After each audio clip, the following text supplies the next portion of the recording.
Sidang perdana kasus pembunuhan berencana serta perintangan penyidikan kasus Brigadir Yosua Huta Barat digelar pekan ini. Agenda sidang selanjutnya adalah sidang putusan sela yang akan digelar pada 26 Oktober mendatang. Sidang perdana kasus Sambo yang digelar sejak Senin 17 Oktober dimulai dengan pembacaan dakwaan terhadap terdakwa pembunuhan berencana Yosua. Khusus Ferdi Sambo, ia didakwa dengan 2 kasus, yakni pembunuhan dan perintangan penyidikan. Selanjutnya 4 terdakwa, yakni Ferdi Sambo, Putri Chandrawati, Kuat Ma'ruf, dan juga Ricky Rizal mengajukan eksepsi atau nota keberatan. Pada sidang Kamis kemarin, Jaksa Penuntut Umum meminta hakim menolak seluruh eksepsi atau nota keberatan yang disampaikan oleh terdakwa. Dari 5 terdakwa pembunuhan, hanya Barada Eliezer yang tidak mengajukan eksepsi. Ini menjadi pembacaan dakwaan ketiga. Sementara itu, sidang perintangan penyidikan pembunuhan Yosua Huta Barat digelar pada Rabu 19 Oktober juga di Pengadilan Negeri Jakarta Selatan. 6 terdakwa Hendra Kurniawan, Agus Nurpatria, Arif Rahman Arifin, Baikuni Wibowo, Cuk Putranto, dan juga Irfan Widianto dihadirkan untuk mendengarkan dakwaan Jaksa Penuntut Umum. Usai pembacaan dakwaan, 3 terdakwa mengajukan keberatan atas dakwaan jaksa, yakni Arif Rahman Arifin, Baikuni Wibowo, dan juga Cuk Putranto. Dan memastikan hanyalah CCTV yang ada. Perkembangan terkini soal sidang pembunuhan Yosua dan perintangan penyidikan, kita akan tanyakan langsung dengan jurnalis Kompas TV, ada Tifa Solesa di Bareskrim Polri. Tifa, selamat siang. Sidang perdana kasus Sambo sudah selesai digelar dan juga jaksa meminta hakim menolak keberatan para terdakwa atau eksepsi. Anda saat ini berada di Bareskrim Polri, siapa saja yang ditahan di sana? Sebagai pengingat saja bahwa ada 6 dari total 11 terdakwa untuk 2 kasus berbeda yang berhubungan langsung dengan upaya pembunuhan terhadap Brigadir Nopriansyah Yosua Huta Barat yang ditahan di Rutan Bareskrim Mabes Polri ini. 3 diantaranya adalah terdakwa untuk kasus pembunuhan berencana terhadap Yosua. Nama-namanya adalah Richard Eliezer, kemudian Ricky Rizal, dan juga Kuat Ma'ruf. 3 lainnya adalah terdakwa untuk kasus perintangan proses hukum atau obstruction of justice atas pembunuhan Yosua, yakni Cuk Putranto, Baikuni Wibowo, serta Irfan Widianto. Untuk sisanya terbagi di 2 rumah tahanan terpisah. Untuk para terdakwa lainnya, Ferdi Sambo, Hendra Kurniawan, Agus Nurpatria, dan Arif Rahman Arifin ini ditahan di Makobrimob. Sementara untuk Putri Chandrawati ditahan di Rutan Salemba Cabang Kejaksaan Agung. Ini juga proses penahanan masih terus berjalan sampai dengan saat ini, sambil kita juga menunggu agenda sidang berikutnya yang akan dilangsungkan pekan depan. Apa-apa saja agenda yang bakal dihadapi oleh para terdakwa ini. Untuk jadwal yang setelah saya rangkum begitu dari proses sidang yang berlangsung sepanjang pekan ini, bahwa sidang berikutnya akan kita dengarkan atau kita simak pada hari Selasa tanggal 25 Oktober 2022 untuk mendengarkan keterangan saksi terhadap terdakwa Richard Eliezer. Disebutkan nanti akan ada 12 saksi dari pihak jaksa penuntut umum yang akan dihadirkan dalam proses sidang di tanggal 25 Oktober nanti atau tepatnya pada Selasa pekan depan.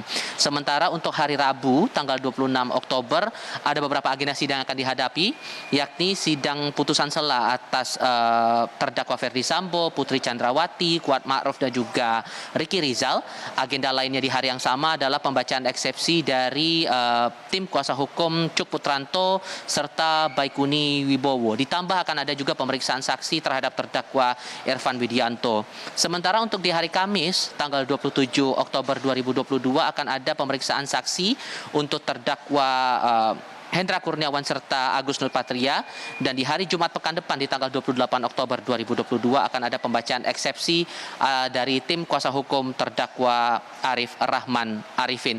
Sebagai pengingat saja, Woro, untuk para terdakwa pembunuhan berencana dikenakan pasal 340 KUHP, Jungto pasal 55 ayat 1 ke 1 KUHP, atau subsidiarnya pasal 338 KUHP Jungto 55 ayat 1 ke 1 KUHP, yang pada intinya menyebutkan bahwa siapapun melakukan tindak pembunuhan berencana ataupun pembunuhan yang kemudian di situ terlibat dari pihak-pihak tertentu yang melakukan atau menyuruh melakukan serta ikut serta melakukan perbuatan tersebut dikenakan pidana maksimal adalah pidana mati atau penjara seumur hidup atau paling tidak penjara setidaknya 20 tahun kurungan begitu. Itu untuk pembunuhan berencana. Sementara untuk para terdakwa yang dikenakan dakwaan perintangan proses hukum atau obstruction of justice dikenakan 2 dakwaan dakwaan berbeda atau 2 pasal berbeda, yakni yang termuat dalam Undang-Undang ITE dan juga Kitab Undang-Undang Hukum Pidana atau KUHP, yang pada intinya sebetulnya menyebutkan untuk ITE sendiri akan ada jerat pidana bagi mereka yang kemudian terbukti melakukan upaya mengganggu kinerja data elektronik serta mengubah data informasi elektronik sehingga itu tidak bekerja.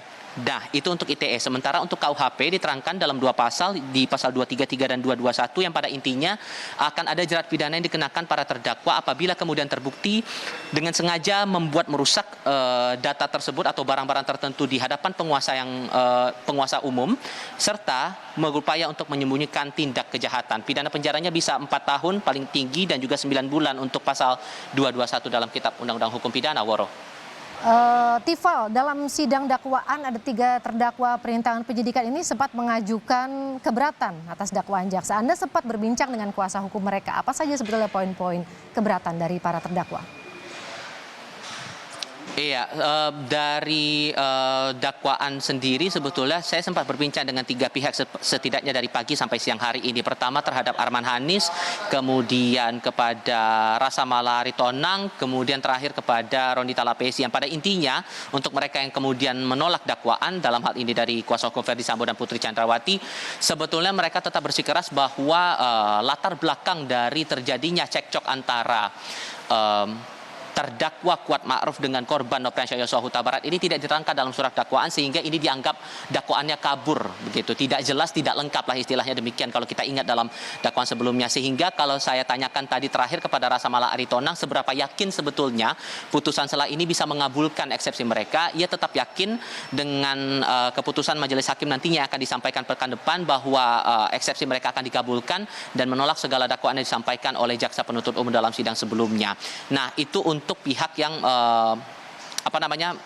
menolak begitu surat dakwaan. Sementara di sisi lain untuk pemeriksaan saksi yang akan dijadwalkan pekan depan juga untuk terdakwa Richard Eliezer, sebetulnya juga tidak ada persiapan khusus yang dilakukan oleh tim kuasa hukum. Bahkan sampai dengan saat ini pun juga saya belum melihat ada kedatangan dari tim kuasa hukum Richard Eliezer yang datang ke Barreskrim untuk melakukan mungkin koordinasi atau mungkin sekedar menjenguk terdakwa di rutan Barreskrim ini. Sehingga ini juga kita tunggu apalagi manuver yang mungkin bakal dilakukan demi bisa membela terdakwa di muka persidangan nanti di Pengadilan Negeri Jakarta Selatan, Woro.